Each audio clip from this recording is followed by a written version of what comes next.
હવે જોઈશું સમાચાર વિસ્તારથી।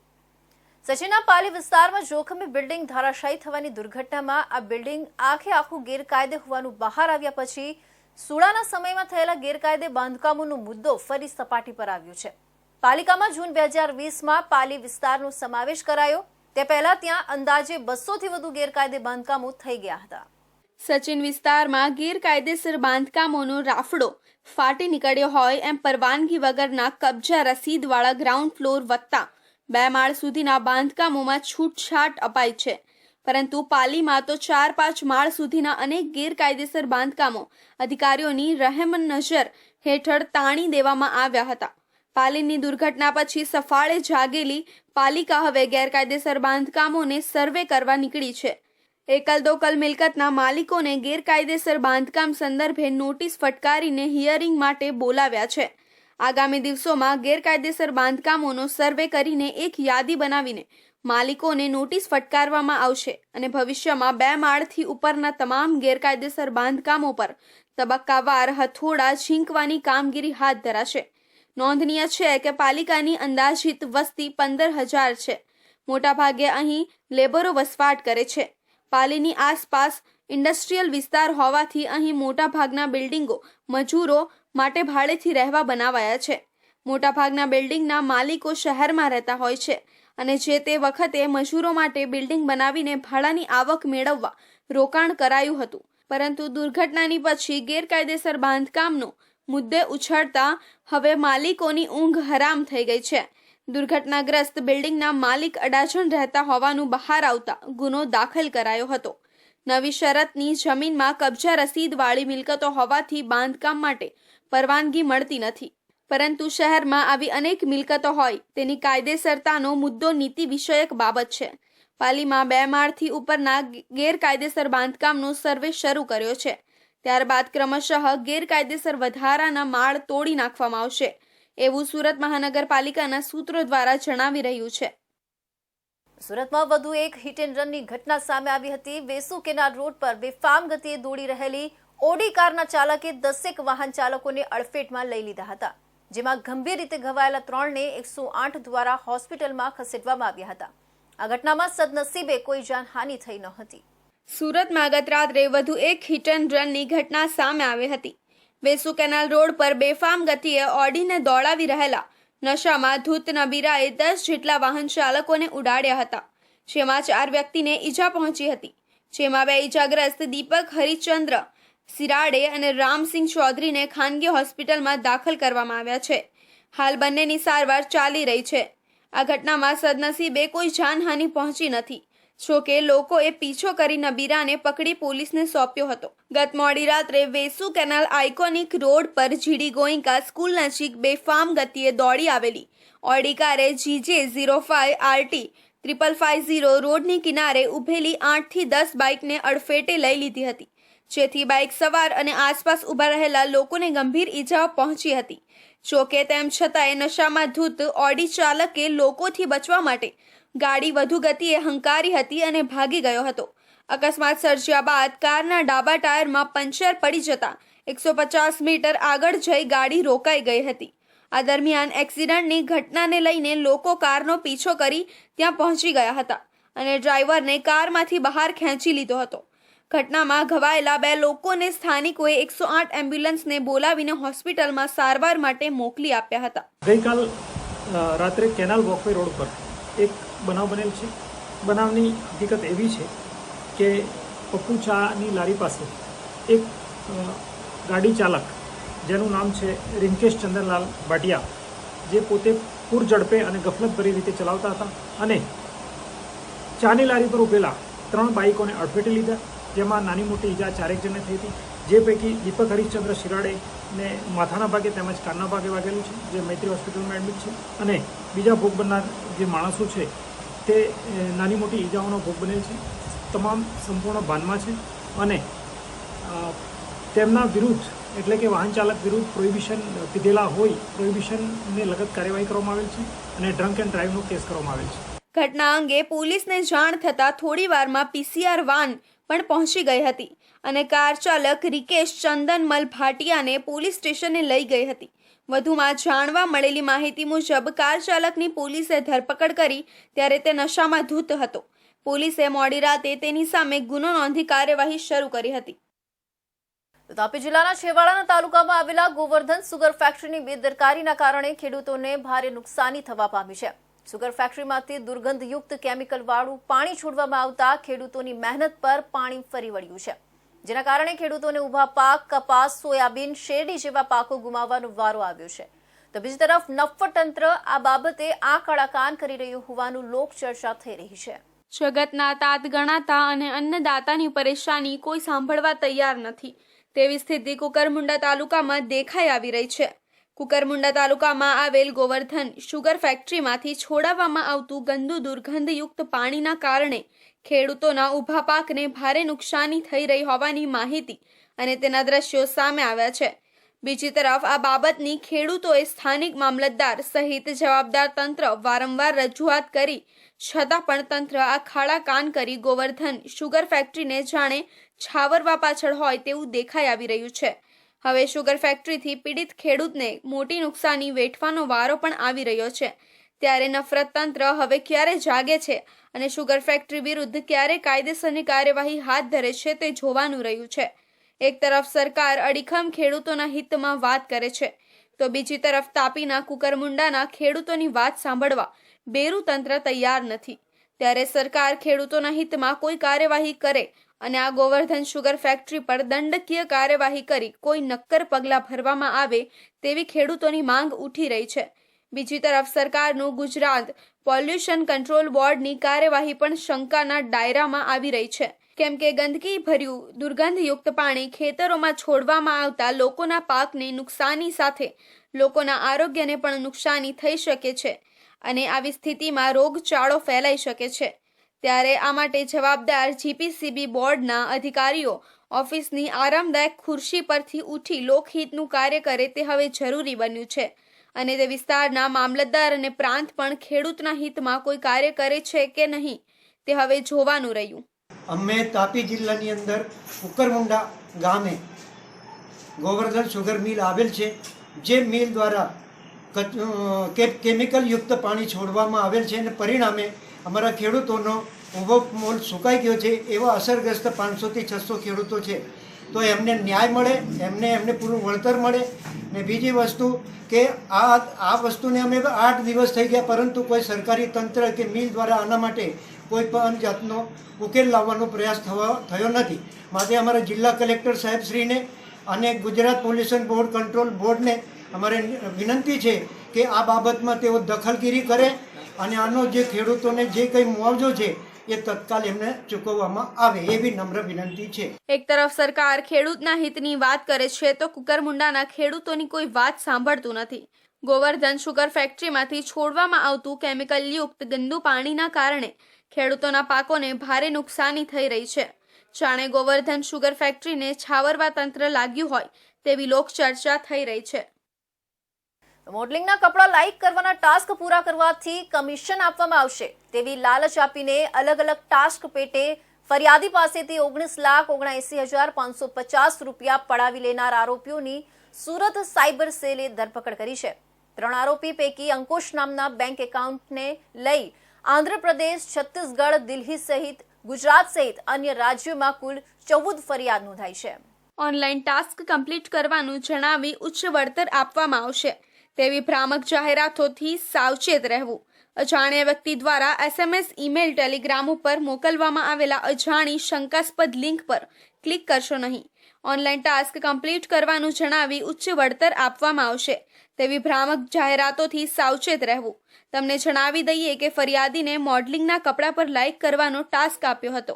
એક લિંક મોકલીને આરોપીએ વેબસાઇટમાં રજીસ્ટ્રેશન કરાવી અલગ અલગ ટાસ્ક પેટે રૂપિયા ભરવા જણાવતા ફરિયાદીએ અલગ અલગ બેંક એકાઉન્ટમાં કુલ 19,79,000 રૂપિયા જમા કરાવ્યા હતા, પરંતુ તે લોકોએ પરત ફરિયાદીને કર્યા ન હતા, જેથી ફરિયાદીએ સુરત સાયબર ક્રાઇમ બ્રાન્ચમાં છેતરપિંડીની ફરિયાદ નોંધાવી હતી. ફરિયાદના આધારે સુરત સાયબર સેલે 3 આરોપીની ધરપકડ કરી છે, જેમાંથી 22 વર્ષીય અંકુશ પાંડવ નોકરી કરે છે અને સુરત શહેરના કતારગામમાં રહે છે. તેણે પોતાનું ફેડરલ બેંકના એકાઉન્ટમાં 5,000 રૂપિયા કમિશન લઈ અન્ય આરોપી પ્રેમને આપ્યા હતા.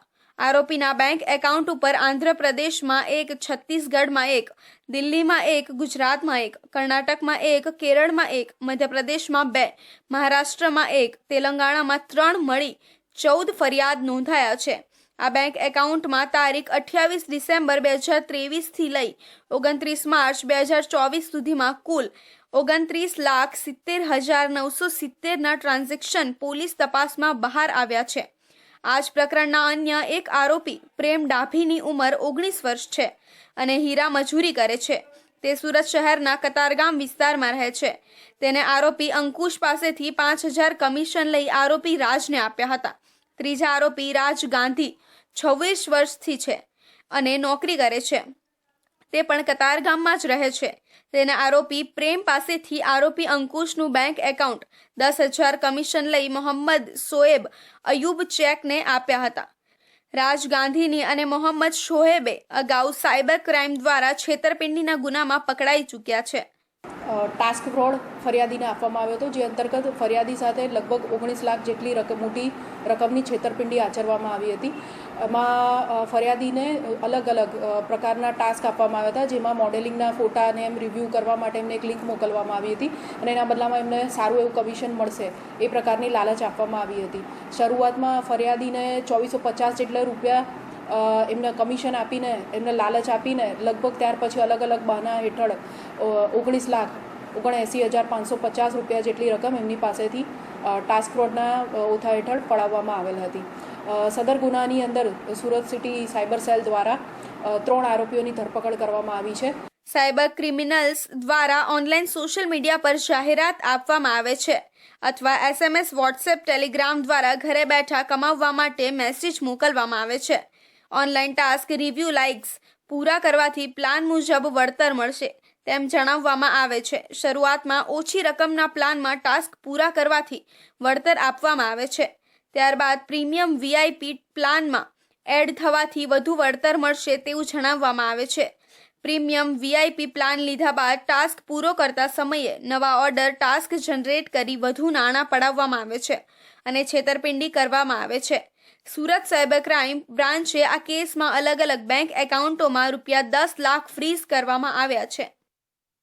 સુરતના અલથાણ રોડ પર વરસાદના પાણી ભરાવાના કારણે સ્કૂલ વાન વરસાદી પાણીમાં ફસાઈ હતી, જેના કારણે ધક્કો મારવાનો વારો આવ્યો હતો. વિડીયો સોશિયલ મીડિયામાં વાયરલ થયો હતો. સુરતમાં પાણી ભરાવાની સમસ્યા પહેલેથી જ છે, આ કોઈ નવી સમસ્યા નથી. રાજ્ય સરકાર દ્વારા થોડા દિવસ અગાઉ ખુલતા વેકેશનમાં શાળા પ્રવેશોત્સવ સહિતના મસમોટા કાર્યક્રમો યોજ્યા હતા. જોકે શાળાએ જતા વિદ્યાર્થીઓને રસ્તામાં પડતી મુશ્કેલીઓનો કોઈ અંત આવતો નથી. અલથાણ વિસ્તારમાં આવેલી ખાડી પાસે સ્કૂલની વાન વરસાદી પાણીમાં બંધ પડી ગઈ હતી, જેથી સ્કૂલની વેનમાં બેસેલા વિદ્યાર્થીઓને નીચે ઉતરીને ધક્કા મારવાની ફરજ પડી હતી. જોકે એક વિદ્યાર્થીનો હાથ ભાંગી ગયો હોય અને ડાબા હાથમાં પ્લાસ્ટર આવ્યું હોવા છતાં તે નીચે ઉતરીને પાણીમાં વાનને બહાર લાવવા માટે ધક્કો મારતો હોવાનો વિડીયો વાયરલ થયો છે. વિદ્યાર્થીઓની મજબૂરીને દર્શાવતો વિડીયો પર સોશિયલ મીડિયામાં કહેવામાં આવી રહ્યું છે કે આમાં કેવી રીતે ભણશે ગુજરાત. પૂણા વિસ્તારમાં ભરાયેલા પાણીના કારણે સ્કૂલ વાન ફસાઈ હતી, જેમાં વિદ્યાર્થીએ સ્કૂલ વાનને ધક્કો મારવાની મહેનત કરવી પડી હતી. તંત્રની પોલ ખુલતા લોકોમાં રોષ જોવા મળ્યો હતો. પ્રશાસનની બેદરકારી લોકોમાં હાલાકીનું કારણ બની રહી છે. મહાનગરપાલિકા દ્વારા સીલ મારવામાં આવેલી 12 સ્કૂલો પૈકી ઉધનાની એકમાત્ર છત્રપતિ શિવાજી મરાઠી ગ્રાન્ટેડ સ્કૂલને સીલ હજુ મહિનો થવા છતાં ખુલ્યું નહીં હોવાથી 900થી વધુ વિદ્યાર્થીઓનું ભાવિ અધ્ધર તાલ લટક્યું છે. આ સિવાયની તમામ સ્કૂલો શરૂ થઈ ચૂકી છે. રાજકોટની કરુણ ઘટના બાદ પાલિકા દ્વારા જે સ્કૂલો પાસે ફાયર NOC કે BUC નહીં હોવાથી સીલો મરાઈ હતી. આ સ્કૂલોમાંથી નવું શૈક્ષણિક સત્ર શરૂ થયું ત્યારે 24 જેટલી સ્કૂલોના સીલ ખોલ્યા નહીં હોવાથી બંધ હતી. શાળા સંચાલકોએ મંજૂરી લઈને સ્કૂલો શરૂ કરતા અંગે 12 સ્કૂલો એવી હતી કે જે સ્કૂલો બંધ જ રહી હતી. ત્યારબાદ આ 12 સ્કૂલોમાંથી આજની તારીખે એકમાત્ર ઉધના જલારામનગર હરિનગર 2માં આવેલી એકમાત્ર છત્રપતિ શિવાજી મહારાજ મરાઠી સ્કૂલ હજુ પણ બંધ જ છે. બાકીની 11 સ્કૂલોમાં શૈક્ષણિક કાર્ય શરૂ થઈ ચૂક્યું છે.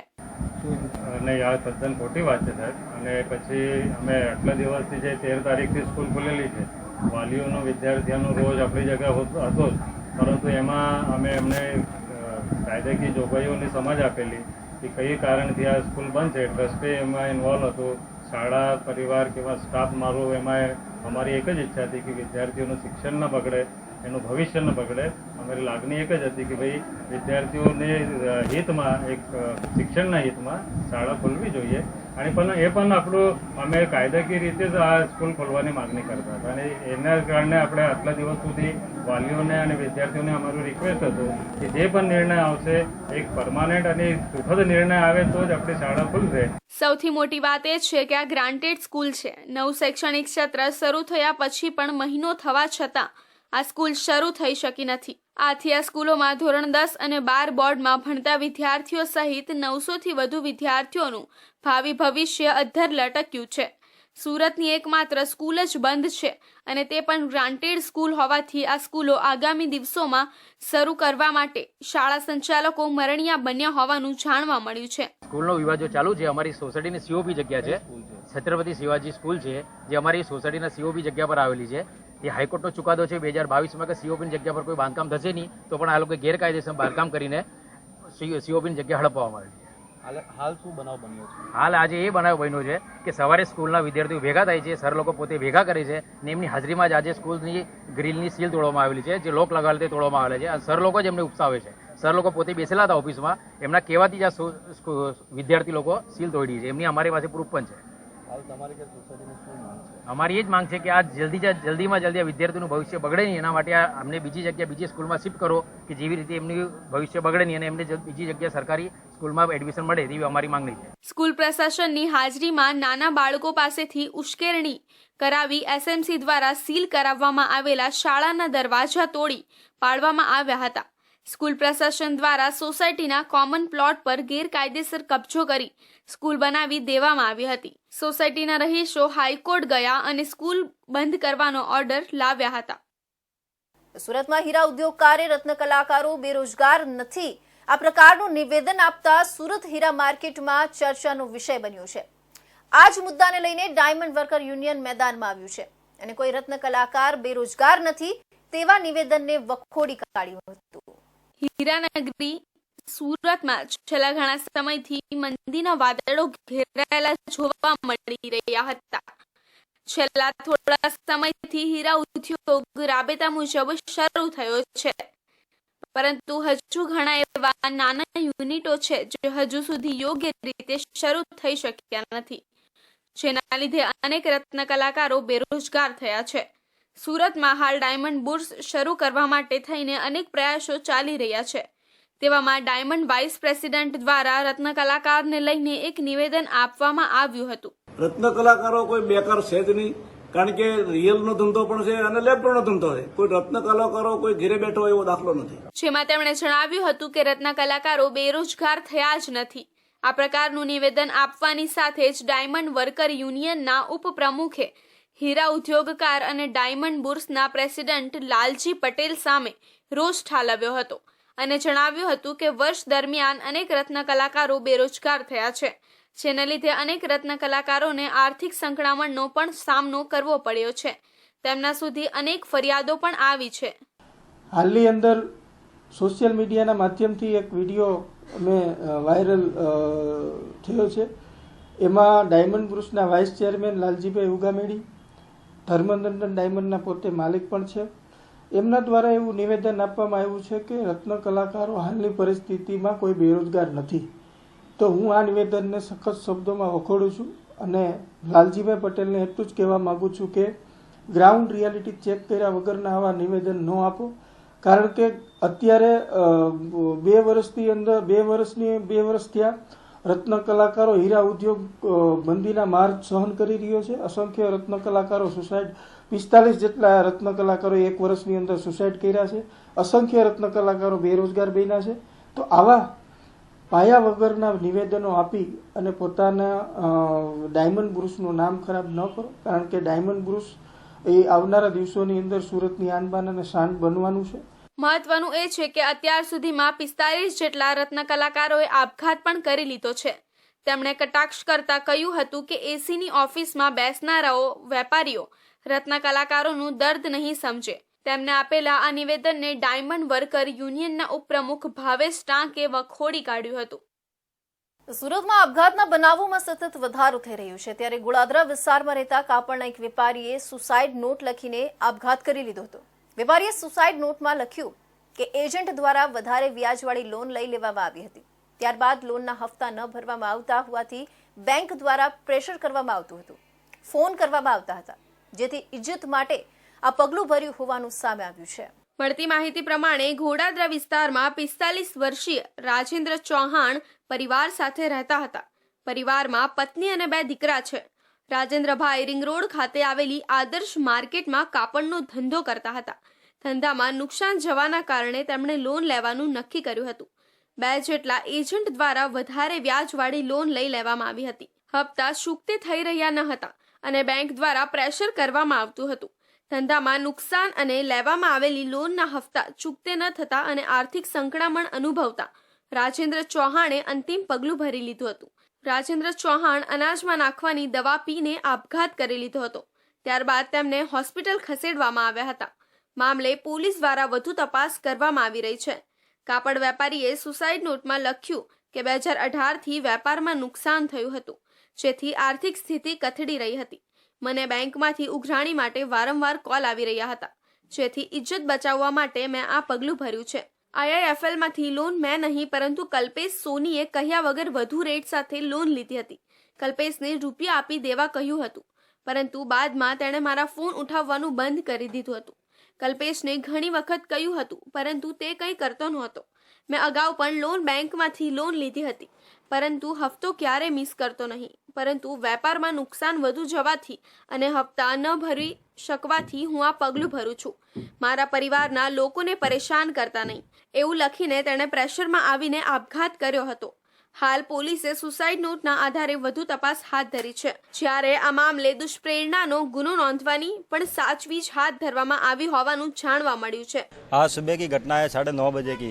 उन्होंने आज सुबह 9:30 बजे मतलब पॉइजन खा लिया. उनके पास जो सुसाइड नोट मिला है उसके अंदर लिखा हुआ है कि भाई एक कल्पेश सोनी नाम का आदमी है जो लोन करता है, जो काफ़ी टाइम से मेरे फादर साहब का मतलब काम देखता है. तो उसमें ऐसा लिखा है सुसाइड नोट में कि भाई उसने प्राइवेट फाइनेंस से जो लोन लिया था तो उसका ब्याज ज़्यादा था, इसलिए उसको बोला कि भाई ये वापस कर दे, लेकिन उसने ऐसा किया नहीं. तो उसके बाद में बैंक से कॉल आने लगे और रोज़ मतलब परेशान करने लगे उनको. तो मेरे फादर साहब ने बोला कि भाई मैं मकान बेच के भी पैसा दे दूंगा, लेकिन वो बात उन्होंने सुनी नहीं और रोज़ परेशान करने लगे. कल्पेश सोनी भी उसमें शामिल था, वो भी परेशान करता था. જેસુસિંહ ભાટી સમાજના અગ્રણીએ જણાવ્યું હતું કે સમાજના લોકો પાસેથી રાજેન્દ્રભાઈ ચૌહાણે આપઘાત કર્યો હોવાની જાણ થઈ હતી. એજન્ટ દ્વારા વધારે વ્યાજવાળી લોન લેવામાં આવી હતી અને બેંક દ્વારા હપ્તા માટે ઉઘરાણી પણ કરવામાં આવી રહી હતી. તેમણે આ પ્રેશર સહન ન થતા અને હપ્તાના ચૂકવતા આ પગલું ભર્યું છે. સુરતમાં લીંબાત નીલગિરી સર્કલ પાસે આવેલી સાર્વજનિક હાઈસ્કૂલના શિક્ષક દ્વારા સગીર વિદ્યાર્થીનીની છેડતી કરવામાં આવી હતી. શિક્ષક વોટ્સએપ પર અભદ્ર મેસેજ મોકલી જાતીય માંગણી કરતા સમગ્ર શિક્ષણ જગતમાં ભારે ખળબળાટ મચી ગયો છે. હાલ તો આ મામલે શિક્ષક વિરુદ્ધ છેડતીનો ગુનો નોંધી પોલીસે તપાસ હાથ ધરી છે. લિંબાયતમાં સ્કૂલના શિક્ષકે વિદ્યાર્થીનીના મોબાઈલ પર મેસેજ લખ્યો કે હું બધી હેલ્પ કરીશ, પૈસા જોઈએ તો બોલ, બટ તું ગમે મને, પ્લીઝ ખોટું ન લગાવતી મેસેજ કર્યા હતા. બીજી તરફ વિદ્યાર્થીનીએ શિક્ષકને મેસેજ કરી એવું લખ્યું કે સર તમે તો મારા ગુરુ છો. છતાં શિક્ષકે વિદ્યાર્થીનીના મોબાઈલમાં મેસેજ કરતો રહેતો હતો. છેવટે સગીરાએ કંટાળીને પરિવારને આ બાબતે વાત કરી હતી. આથી સગીરાની માતાએ લિંબાયત પોલીસમાં ફરિયાદ આપી છે, જેના આધારે પોલીસે સ્કૂલના શિક્ષક વત્સલ મોહનસિંહ રાઠોડ સામે છેડતી અને પોક્સો એક્ટની કલમો હેઠળ ગુનો નોંધી ધરપકડ કરી છે. છેલ્લા 20 થી 25 દિવસથી શિક્ષકે 15 વર્ષની સગીર વિદ્યાર્થીનીના મોબાઈલમાં અભદ્ર મેસેજ કરતો હતો. એટલું જ નહીં, મિત્રતા રાખી જાતિ માંગણી કરતો હતો. વિદ્યાર્થીની શિક્ષકની આવી હરકતથી કંટાળી ગઈ હતી. છેવટે તેણે પરિવારને આ વાત કરી હતી, જેથી મામલો લિંબાયત પોલીસમાં પહોંચ્યો છે. વધુમાં પોલીસે જણાવ્યું કે આરોપી શિક્ષક પરિણીત છે અને સંતાનમાં એક દીકરી અને એક દીકરો છે. કાલે નીલગિરી સર્કલ પાસે જે સાર્વજનિક સ્કૂલ આવેલી છે તેમાં એક બનાવ બન્યો છે. તેની જાણ થતાં કે છોકરી 9th ક્લાસમાં ભણતી હતી. તેમને અમે જાણ કરી કે મારા સાથે મારા શિક્ષક આવી રીતના ચેટિંગો કરી રહેલા છે જે અશ્લીલ કહેવાય છે. તો તેણે અમને જાણ કરી અને અમે જે ચેટિંગો વાંચી અને તેને પછી અમે લોકો લીંબાયત પોલીસ સ્ટેશન લઈ ગયા અને લીંબાયત પોલીસ સ્ટેશનમાં અમે એમની ફરિયાદ દાખલ કરી. આવા ગુરુઓ ને આવા શિક્ષકો જે વિદ્યાર્થીઓ સાથે આવી રીતના ચેટિંગો કરે તે યોગ્ય નથી કહેવાય. રઈશા શેખ સામાજિક અગ્રણીએ જણાવ્યું હતું કે સાર્વજનિક સ્કૂલમાં બનાવ બન્યો છે. ધોરણ 9માં અભ્યાસ કરતી વિદ્યાર્થીનીએ જાણ કરી હતી કે મારા સાથે મારા શિક્ષક અશ્લીલ ચેટિંગ કરી રહ્યા છે. આખી ચેટિંગ વાંચી હતી અને ત્યારબાદ લીંબાયત પોલીસ સ્ટેશનમાં ફરિયાદ નોંધવામાં આવી હતી. આ ગુરુઓ અને શિક્ષકો વિદ્યાર્થીની સાથે આવી ચેટિંગ કરે તે યોગ્ય ન કહેવાય. શિક્ષકો આવી હરકત બીજા સાથે ન કરે તે માટે ફરિયાદ નોંધાવી છે. તાપી જિલ્લાના નિઝર તાલુકામાં નજીવી બાબતે એક હત્યાની ઘટના બની હતી. આ મામલે પોલીસ ફરિયાદ થતા પોલીસે ગણતરીના કલાકોમાં આરોપીની અટક કરી જેલ હવાલે કર્યો છે. નિઝર તાલુકાના હરદુલી ગામે 2 યુવકો વચ્ચે પેટ્રોલ ભરાવવા જેવી સામાન્ય બાબતે બોલાચાલી થઈ હતી. આ મુદ્દે અરવિંદ ઠાકરે એ મૃતક નિખિલ પાડવી વચ્ચે ઝઘડો થયો હતો, જેમાં આવેશમાં આવી જઈ અરવિંદ ઠાકરે એ નિખિલ પાડવીને પછાડી દેતા નિખિલને માથાના ભાગે ગંભીર ઈજાઓ થતા તેનું મૃત્યુ નીપજ્યું હતું. જે બાબતે નિઝર પોલીસે ગુનો નોંધી આરોપી અરવિંદની ધરપકડ કરી કાયદેસરની કાર્યવાહી હાથ ધરી છે. મહારાષ્ટ્રની હદમાં આવેલ વાંકા 4 રસ્તા પાસે આરકે પેટ્રોલ પંપ છે. ત્યાં આગળ આ કામે મરણ જનાર છે નિખિલ શરદ પાડવી તથા આ કામનો જે આરોપી છે આરોપી અરવિંદ બાપુ ઠાકરે વચ્ચે પેટ્રોલ વહેલે પુરાવા બાબતે બોલાચાલી થયેલી. જે બોલાચાલી થયા બાદ તે લોકો વચ્ચે પેટ્રોલ પુરાવ્યા બાદ બંને જણા પોતપોતાના રસ્તે પોતપોતાના ઘરે જતા રહેલા હતા. પરંતુ આ બાબતની અદાવત રાખી આરોપી અરવિંદ બાપુ ઠાકરે આ કામે જે મરણ જનાર છે તેના ગામ હરદુલી ગામ ટેમ્બારા ફળિયા ખાતે આવી અને મરણ જનારને ગળાના ભાગે પકડી ધક્કો મારી દેતા મરણ જનારનું માથું તેના ફળિયામાં બનાવેલ આરસીસી રોડ ઉપર પાછળના ભાગે પટકાતા તેનું મૃત્યુ થયેલ છે. નિઝર તાલુકાના હરદુલી ગામે થયેલ સામાન્ય ઝઘડાએ એક યુવાનનું મોત થયું છે. ત્યારે નજીવી બાબતે એક પરિવારનો યુવક ગુમાવ્યો છે, ત્યારે બીજા પરિવારના એક યુવકે જેલ જવું પડ્યું છે. ત્યારે આ સામાન્ય ઝઘડાએ મોટું સ્વરૂપ લેતા બંને પરિવારને દુઃખ વેઠવાનો વારો આવ્યો છે. તો આ હતા સુરત બુલેટિનના મહત્વના સમાચાર. નવા સમાચાર માટે જોતા રહેજો ઇન્ડિયા ન્યૂઝ ગુજરાત.